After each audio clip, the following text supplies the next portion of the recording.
Hello everyone, welcome back to Elite English Club. Today I brought video of poetic devices for class 9 to 12. So आज हम इस video में poetic devices को discuss करेंगे जो कि क्लास 9 to 12 है. आई होप आपको ये वीडियो पसंद आएगा. तो start with poetic devices. Poetic devices are just a structure, none at all, but many different type of poem uses poetic devices. बहुत different type of poems, different poetic devices use करते हैं. Poetic devices वो tool होते हैं जिससे कि poetry में हम रिदम क्रिएट करते हैं, उनको एनहांस करते हैं, उनकी ब्यूटिफिकेशन को, और एक इंटेंस फीलिंग देते हैं, एक गहरी सोच देते हैं अपनी पोएम को और राइटिंग को. These devices help piece the poem together, और इस तरह से ये पोएम को और पोएट की सोच को एक साथ लाते हैं. And it is just like a hammer and nail join planks of woods together. जैसे कि एक हैमर और नील वुड का स्ट्रक्चर बनाने में उसको दोनों की जरूरत पड़ती है, सेम वैसे इन पोएटिक डिवाइसेस की ये पोएट्री को सुंदर और स्ट्रक्चरफुल बनाने में पोएटिक डिवाइसेस का यूज किया जाता है. These poetic devices are used in literature as well, but for the sake of clarity, we will look at all devices through the lens of poetry. लेकिन यहाँ पर हम पोएट्री की तरह देखेंगे and जो कि रिक्रिएट करती है रिदम को. So let's start the poetic devices. First of all, we will discuss simile. आपको ये confusion ना हो. Poetic devices, figure of speech और literary level, they all are the same.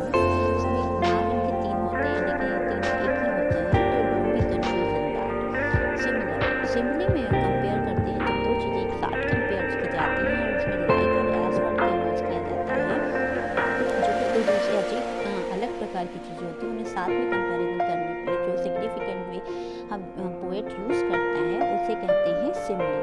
जैसे कि pale as a late winter's moon, तो इस तरह के शब्दों का जब यूज़ करते हैं that is called simile. Now it is alliteration, the repetition of consonant sound. जब कोई consonant sound का repetition होता है that is called is alliteration, especially when it is used in beginning. जब ये beginning में use होता है that is called alliteration. जैसे don't drink drive, so there is D sound जो है वो बार बार repeat हुआ है, इसलिए वो alliteration. The repeated use word or word pattern, जब word pattern का use कई बार होता है, बार बार होता है, फ्रिक्वेंटली होता है, तो उसे रेपिटेशन कहते हैं. जैसे all she that was smile, smile and smile. इस तरह से smile वर्ड बार बार यूज हुआ, that is called here it is repetition. Now metaphor. Metaphor is also the comparison of two different things, but here we will not use the like and as word. यहाँ पे भी दो चीज़ें एक साथ विरोधी use करी गई हैं और कंपेयर किया गया है, लेकिन यहाँ पर like और as वर्ड का यूज नहीं किया गया. जैसे life is a big roller coaster. Now pun. Pun can use multiple meaning of the same word. जब किसी एक शब्द के कई मीनिंग हो that is called pun. और जैसे कि dear dear dear dear to me, तो जैसे कि एक डियर का मतलब हिरन है और दूसरे डियर का मतलब प्रिय है, तो यहाँ पर डियर वर्ड का 2 टाइम्स यूज है, लेकिन वर्ड सेम है, लेकिन यहाँ पर मीनिंग उसके अलग अलग है. अब एंटीथेसिस. एंटीथेसिस में जब जुक्सटापोजिशन ऑफ कंट्रास्टिंग वर्ड्स और ideas to give a feeling of balance, जब बैलेंस करने के लिए फीलिंग को बैलेंस करने के लिए दो अपोजिट चीज़ों का एक साथ यूज़ किया जाता है, या आइडियाज़ को एक साथ रखते हैं, दैट इज कॉल्ड एंटीथेसिस. जैसे good and evil are the part of life. Onomatopoeia is the sound device. इनमें जब साउंड वर्ड का यूज होता है जिसमें साउंड रेफर करें तो वो कहलाते हैं ओनोमोटोपोइया. जैसे बस, हुफ, हिस, क्वैक, बी एक्सेट्रा. एसोनेंस. एसोनेंस में जब आप किसी vowel sound, similar sound, vowel sound का बार बार रेपिटेशन हो तो उसे एसोनेंस कहते हैं. जैसे फैट, कैट, रैट, स्मैक, तो यहाँ पर देखिए ए साउंड बार बार हुआ है यूज, तो इसे एसोनेंस कहेंगे. Oxymoron. The conjoining of two contradictive words. जब दो कंट्राडिक्टिव वर्ड्स को एक साथ यूज करते हैं तब उसे क्या कहेंगे? ऑक्सीमोरन कहेंगे. जैसे deafening silence, intelligent talkie. Euphony. This poetic device is derived from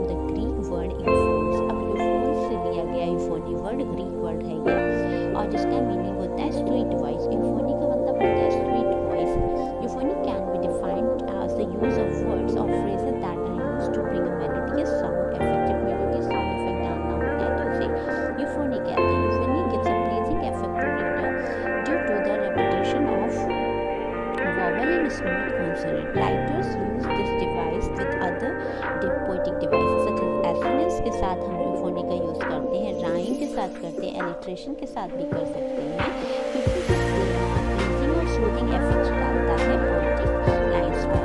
for an example, season of miss and many fruitfulness close blossom friend of maturing sun. Success is counted sweetness by those we know who never succeed.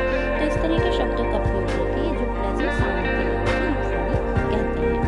Now cacophony is just a process of euphony. अब इसमें unpleasant sound दिखते हैं, series of unpleasant which helps to convey disorder जो chaos create करता है, that is called cacophony. You can see below the example, I detest war because cause of war is always trivial.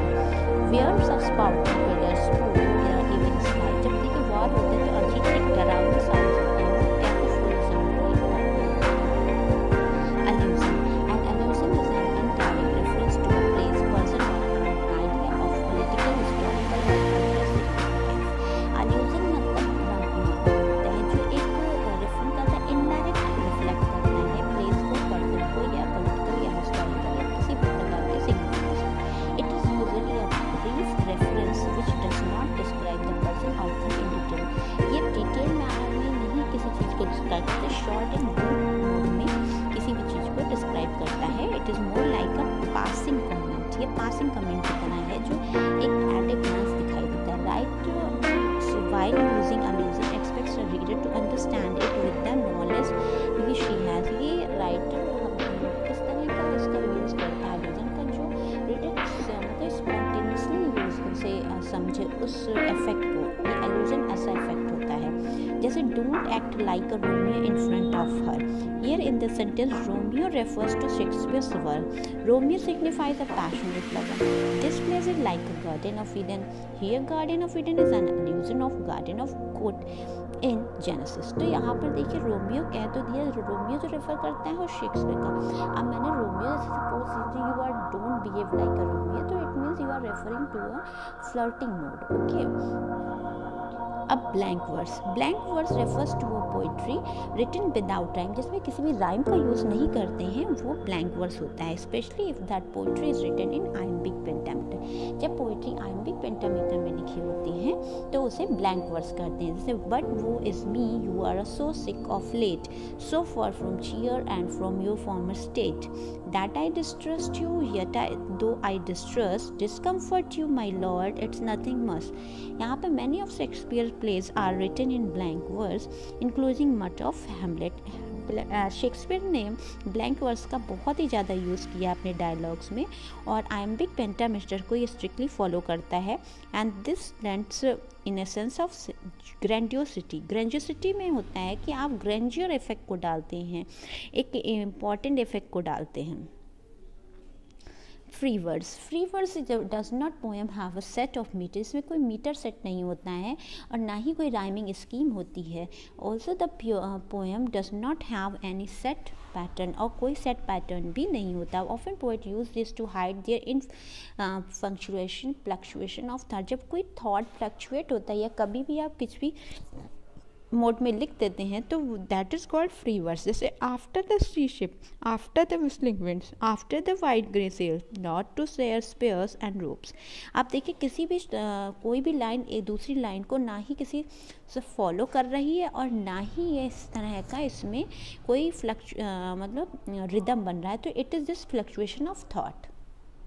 एंजैम्पमेंट is the continuation of a sentence beyond a line break. जब कोई sentence next line में भी repeat हो मतलब use होता है बिना किसी ब्रेक के, कपलेट के और stanza without an expect pause, और इसमें कोई पॉज नहीं होता। जैसे what happens to a dream refer, does it dry up like a raisin in the sun.